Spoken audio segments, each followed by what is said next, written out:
সবসময় একটা সমস্যা যেটা আমরা ফেস করি, আমি যদি ডিফল্ট করে ফেলি, ধর আমি কিস্তি মিস করলাম, 3টা কিস্তি আমি মিস করলাম, আমি ডিফল্ট করলাম, তখন আমার জন্য অনেকগুলো ফ্যাসিলিটি দেওয়ার থাকে, যে তখন আমি রিস্ট্রাকচারিং করতে পারবো।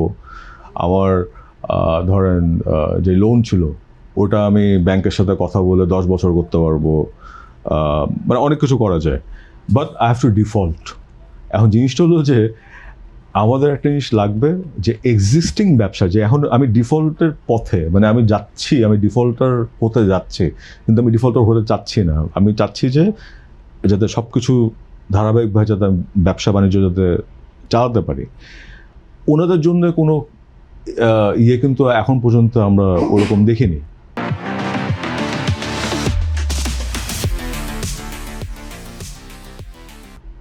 হ্যাঁ, এই জিনিসটা উই নিড টু সি, কারণ সবাই কিন্তু every one is going through, আপনি ক্ষুদ্র থেকে শুরু করে বড় যারা আছে, every one is going through this crisis.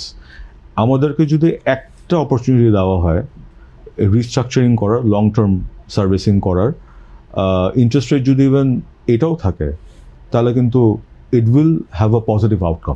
কি অপরচুনিটি চান এক্স্যাক্টলি? যে আমার রিস্ট্রাকচারিং, এক্সিস্টিং যে লোন আছে এটা যদি রিস্ট্রাকচার করা যায়, হ্যাঁ, আমার যে টাইম লাইন যেটা, হ্যাঁ, এইটা যদি করা যায় তাহলে it will have a positive impact on the economy. ব্যবসা প্রতিষ্ঠানের উপর পজিটিভ ইম্প্যাক্ট আসবে এবং ওনারা একটা রেহাই পাবে, একটা মানে ব্রিদিং স্পেস পাবে। আমি বলবো যে মানে ধরেন যে রিইনভেস্টমেন্ট যেটা লাগবে, তখন কিন্তু আমি টাকাটা, পুঁজিটা বিল্ড আপ করতে পারবো ফর ফার্দার রিইনভেস্টমেন্ট।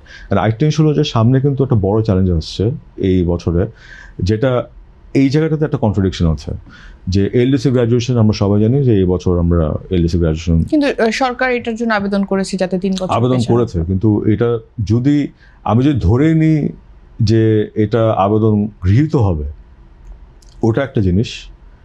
আর আরেকটা হলো যে ধরেন মানে এটা যদি হয়ে যায় তখন কি হবে।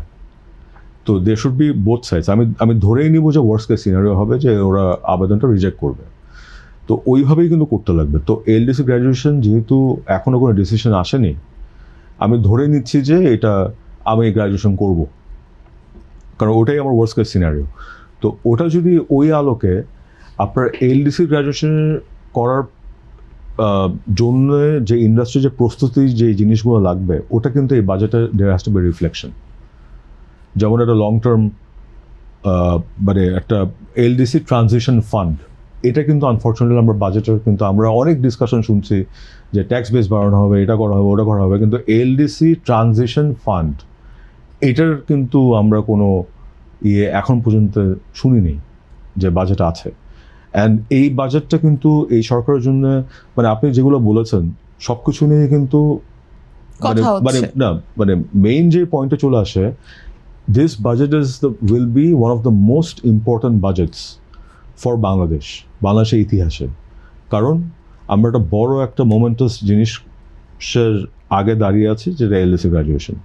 অ্যান্ড এই বাজেটটাই কিন্তু উইল রিফ্লেক্ট যে এই বর্তমান সরকার যা যা ম্যানিফেস্টোতে দিয়েছিল ইলেকশনের আগে, যে ইনভেস্টমেন্ট ফ্রেন্ডলি একটা ল্যান্ডস্কেপ করবে ব্যবসায়ীদের জন্য, তারপর ধরেন ইভেন ম্যান পাওয়ার এক্সপোর্টের ক্ষেত্রে নতুন নতুন দেশ করবে, যেটা করছে ওনারা বাই দ্য ওয়ে।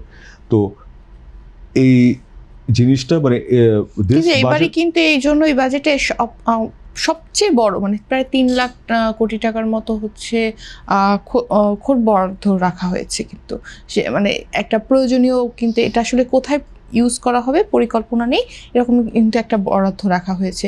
সেটাও তো আসলে এলডিসির জন্য, গ্র্যাজুয়েশনের জন্য তো ইউজ করা হতে পারে। ওই টাকাটা ইজ নট এনাফ। মানে দিস ইজ দ্য থিং, এখানে অনেকগুলো জিনিস আছে। এখানে আপনি গ্রিন ট্রানজিশন, যেমন ইউরোপে যে আমরা ধরেন যেটা এক্সপোর্ট করে থাকি, ওখানে যে গ্রিন ট্রানজিশন লাগবে, ওটার ফান্ডিং তো ধরেন আমার ফ্যাক্টরির উপর যখন আমি সোলার বসাবো অথবা বসাবো, টাকাটা তো আমার মানে কোথাও না কোথাও থেকে নিতে লাগবে। তো ওই টাকাটা আমি কোত্থেকে পাবো? আমি তো হাই ইন্টারেস্টে ওটা দিয়ে তো আমি সার্ভাইভ করতে পারবো না। কারণ তখন it will not make economic sense or business sense to go for that. তো এইগুলোর যে ফান্ডিং, এখানে কিন্তু খালি এক্সপোর্ট ওরিয়েন্টেড ইন্ডাস্ট্রির জন্য ফান্ডিং এর কথা না, ট্রানজিশন ফান্ড যেটা বলছে লোকাল ইন্ডাস্ট্রির জন্য। কারণ তখন যেটা হবে, আমাদের যে মানে অনেকগুলো পলিসি থাকে সরকারের যেটা লোকাল ইন্ডাস্ট্রিকে প্রোটেক্ট করে থাকে, তখন কিন্তু ওই জিনিসটা থাকবে না।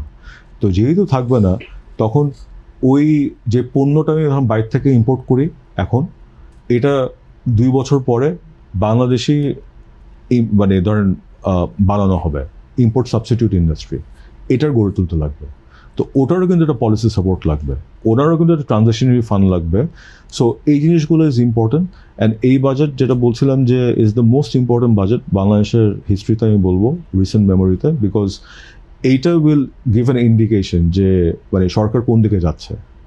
It will give an indication যে এই সরকারের সামনে যে পলিসিগুলো আসবে এটা কি ইনভেস্টমেন্ট ফ্রেন্ডলি হবে, নাকি গতানুগতিক আমরা আগে যেটা দেখেছিলাম ওরকম করে চলবে।